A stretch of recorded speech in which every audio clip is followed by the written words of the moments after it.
Es-tu correct? Ouais. Rebonjour tout le monde.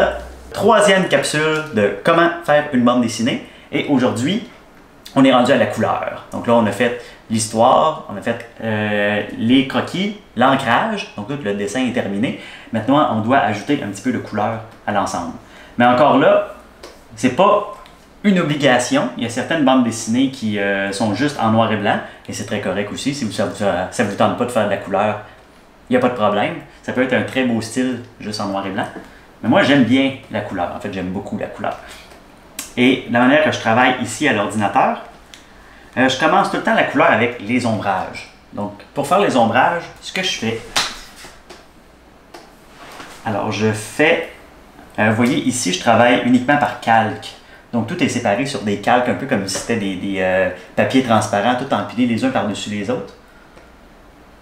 Comme vous voyez ici, j'ai le calque en dessous du croquis et le calque du trait par-dessus. Et là, en dessous du trait, je vais faire un calque comme celui-là, où une couche de gris va être mise à certains endroits pour faire l'effet des ombrages. Donc là, il y a une petite musique.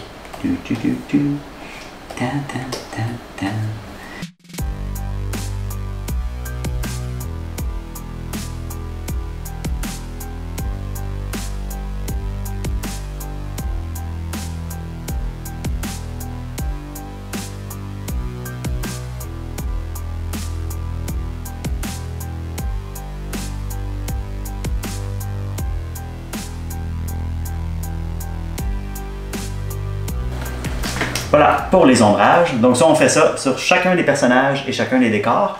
Ça peut être assez long. Dans mon cas, ça me prend, je dirais, entre 20 minutes et une demi-heure pour la page au complet. Donc, une fois que tout est terminé, ça donne ça. Et ensuite de ça, je vais mettre les couleurs en dessous des ombrages. Donc, pour les couleurs, ça, c'est l'étape probablement la plus rapide et la plus simple quand on fait une bande dessinée. Tout ce qu'on a à faire, c'est sélectionner la bonne couleur et la mettre sur les personnages.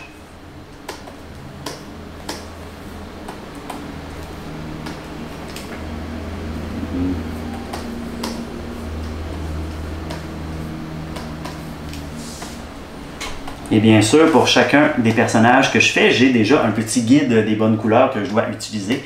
Donc, c'est toujours les mêmes couleurs pour les personnages depuis le tome 1 de la Jean-Jean. Et je pense que lui, par exemple, il avait des pantalons bleus. Donc voilà.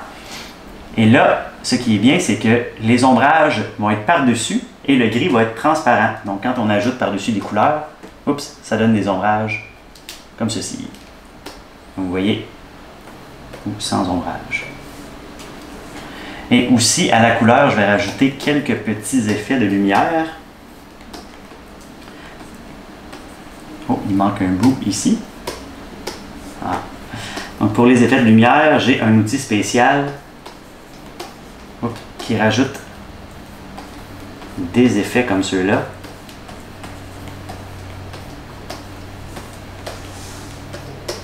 Donc à la toute fin, ça donne ceci.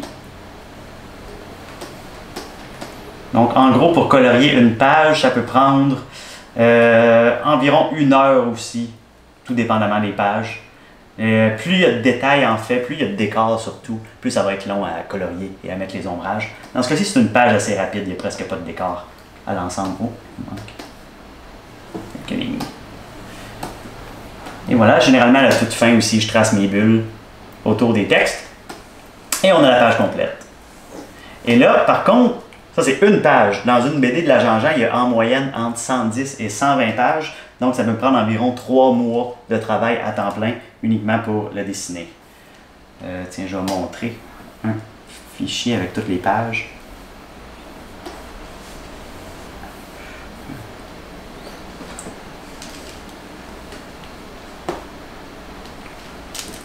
Donc ça, c'est toutes les pages d'un album de la Jean-Jean.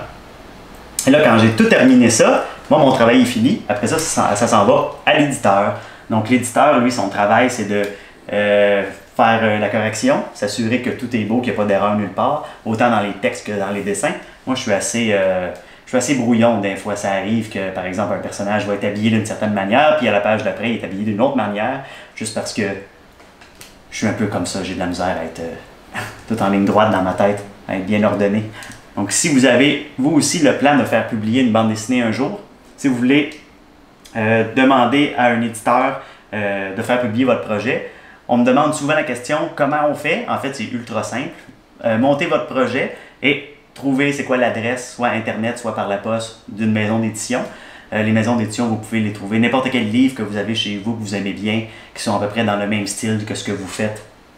Vous trouvez l'adresse et vous leur envoyez votre projet. Et même si, s'ils sont sympathiques, ils vont vous répondre. Même s'ils vous disent non, en fait, ils vont peut-être vous donner des conseils sur qu'est-ce qui pourrait être amélioré dans votre travail ou qu'est-ce qu'ils recherchent exactement.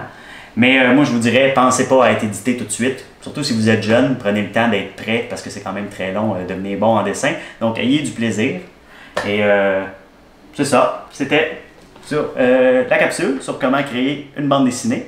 Si vous avez n'importe quelle question, quelque chose que je n'aurais pas répondu, des interrogations que vous avez, commentez, écrivez dans les commentaires vos questions. Puis s'il y en a assez, peut-être qu'on pourrait faire une autre vidéo où je réponds à toutes ces questions-là qui n'ont pas été répondues. Donc voilà, c'est tout. Merci d'avoir écouté.